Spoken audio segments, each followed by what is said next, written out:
What's going on, guys? How you doing?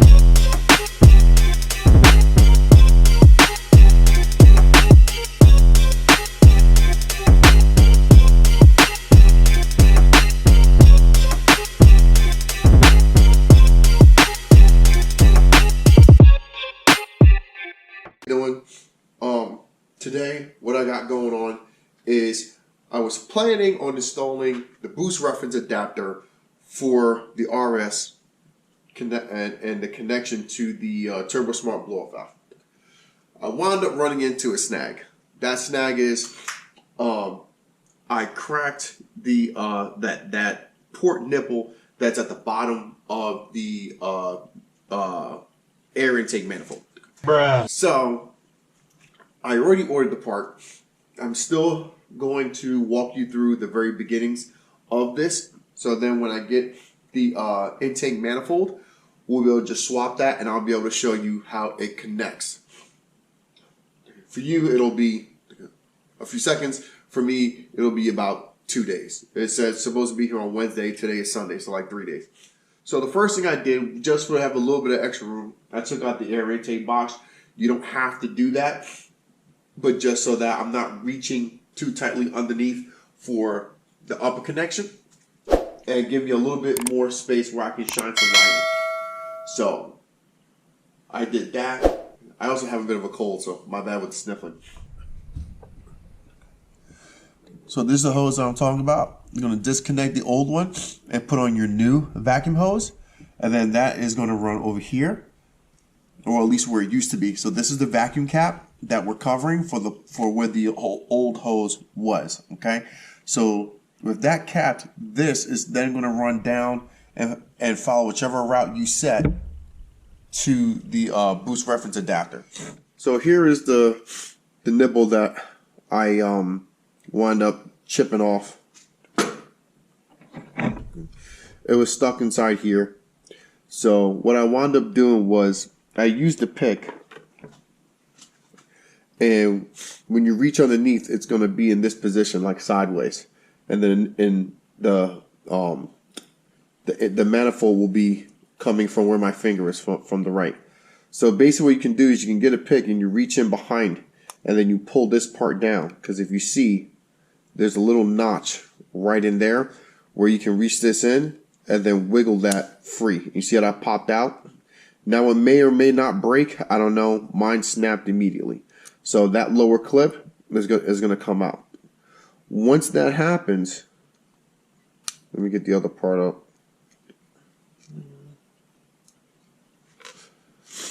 Once that happens, now your issue is going to be this top horseshoe. So now you got to kind of get this in there, and so you're going to get this part in there. You got to rotate and lift. You see how that popped up? So that is going to then raise this horseshoe up, and then you get your fork in there, and then you've got to try and basically just wiggle it up. It's not the easiest thing to do, because even if you try to rotate it, you can't get a whole lot of leverage of how flexible this plastic is. So basically the only thing you can do is just kind of wiggle and try to break that white plastic. But if you're able to get this off enough, you might be able to kind of just wiggle it and use the pick to push it off. It's going to take some playing. I was just slightly too rough and I wound up breaking mine. So the next part is setting up your reference adapter the way you want it. So before I snapped it, I had already set it up and I was pushing this on. There is like a little clip in there, so once it pushes onto that little tip, it's gonna bite down on it. So some plumber's tape, wrap it around, finger tight, and then take a wrench or some adjustable channel lock pliers and tighten this down until it stops moving, like the moment it stops moving. This was a T25 Torx. Yeah, T25 Torx, same thing. Got it started. and then I stopped as soon as it got like tight. Then this is going to be the last part prior to connecting the hoses. This is going to slide through onto that nipple, and then you want to make sure it goes through into your other windows, and then it'll sit like that, and it'll keep your reference adapter from backing off. So you can see how tight it is in there. So if you got really tiny hands, you're probably in luck. But if you don't, then you're really gonna have to take your time, make use of the pick tool. Probably it's gonna take about 45 minutes from what I've seen everybody say, just to do that. Once that part is done, everything else is easy peasy. Yeah, so basically with that issue, I need a completely new intake manifold. I will put the link down in the description where I got it from. I ordered it off of Amazon for about $90 after tax. And it is coming with brand new gaskets for each of the ports and the intake throttle body gasket as well. So that should all be good. When I take that off, there's gonna be a few other things that I'm gonna have to disconnect. So we'll be able to kind of run through that. And since I will have it off, might as well go through and do the throttle body spacer as well. So with that being said, I've showed you all I can show you for now. Stand by for me to get the new intake manifold. All right, so here we go. I'm going to show you what I got.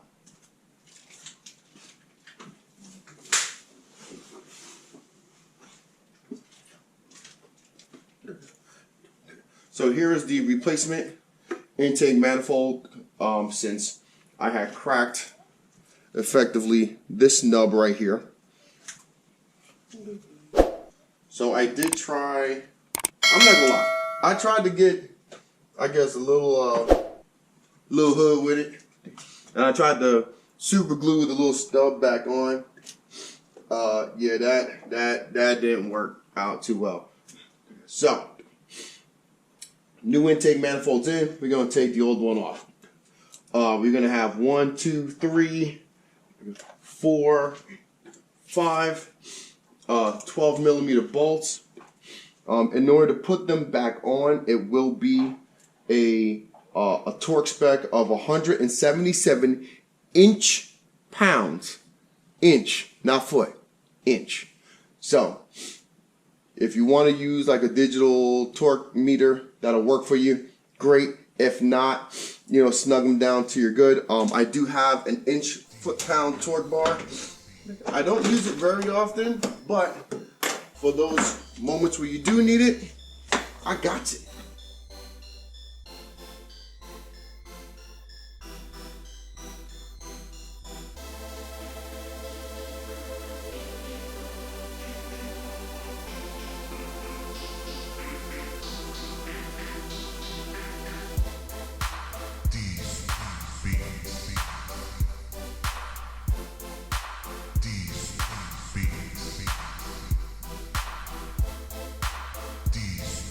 Beats.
So I was trying to get the throttle body spacer on, and yeah, no luck. So my current setup is an ETS 4-inch intercooler with a hard pipe connection kit. That connection kit is not allowing for any flexion in the system.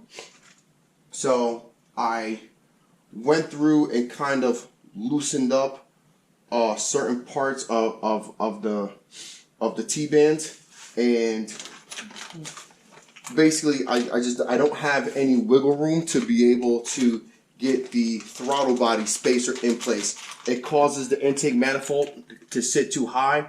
It's rubbing up against this bracket over here next to the accessories pulley, and it's like scraping on the new intake manifold. So as not to break anything, I'm just gonna leave it off. The other issue is the AC lines that run down across the front of the oil filter cooler housing.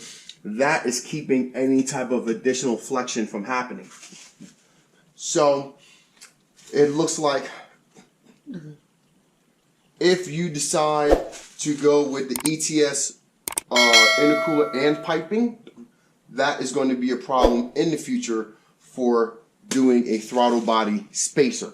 But I do not foresee it being a problem with the intake manifold spacer, since the intake manifold will be sitting at its correct height and we'll just kind of flexing it back. So that I don't foresee a problem with. So a couple of different things that I noticed on this one. So everything looks exactly the same, with the exception of right here. You have this little piece right here. It looks like it was like a molding piece where this actually comes out. I'm not too thrilled about that. That runs into the manifold.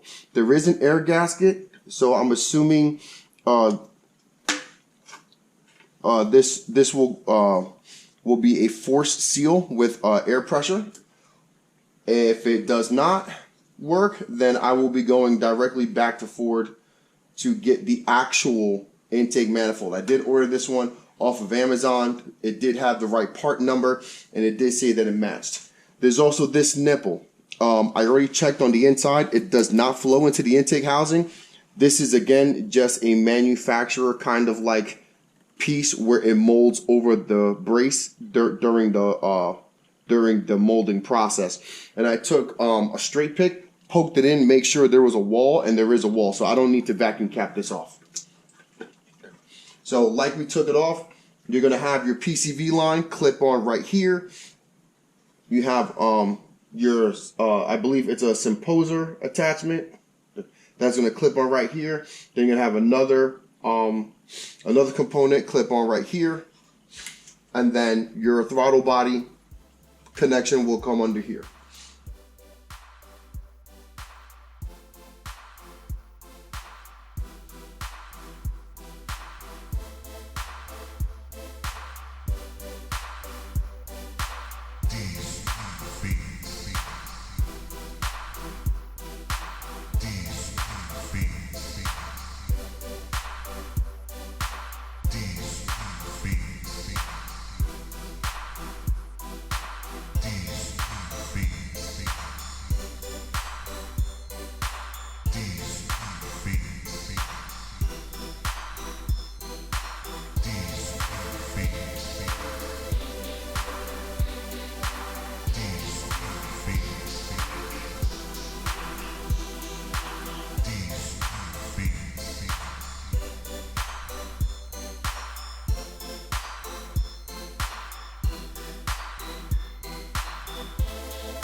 Okay, everybody, I have completed the boost reference adapter install. Now for the lack of some, you know, bullshittery.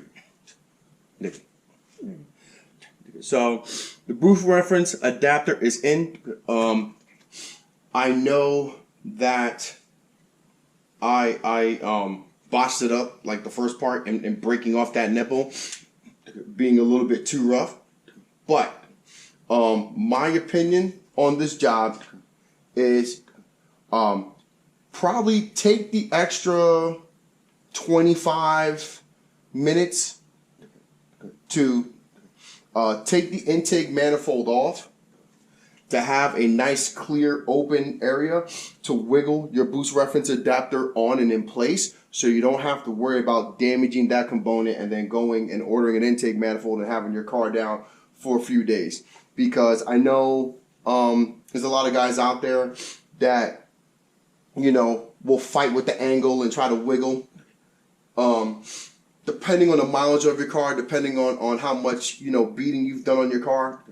Some guys even have upgraded to the Mountoon uprated intake manifold, which I do have planned for some time down the line. I just gotta, you know, figure out funds, because that's not a cheap component. But it's on. It's good to go. I routed my silicone hose. I trimmed it down, and with the supplied mini zip ties, I was able to tie it down following the same path as the as the vacuum PCV line. So I'm not going to complete the button up process yet, because as I mentioned, I do have an intake manifold spacer coming, which should go on with no problem, because as you see, this is sitting nicely, so that should be a nice addition. I will keep an eye on this little valve, almost like a pressure relief valve or something like that. I don't know. I'll have to keep an eye on that to see if it gives me any problems. But so I'm going to leave that one off here. Any questions, concerns? I will be posting the Steeda throttle body spacer on my personal Facebook account on the marketplace. By the time this comes out, you know, and I may still have it, I may not. I also tell everybody, if it's listed, it's still there. But I'm waiting on another part, so I'm not going to button everything up quite yet, so it leaves me with a little bit of work room. But go to the video, boost reference adapter installed, and we're good to go. So as always, Wrench Daily.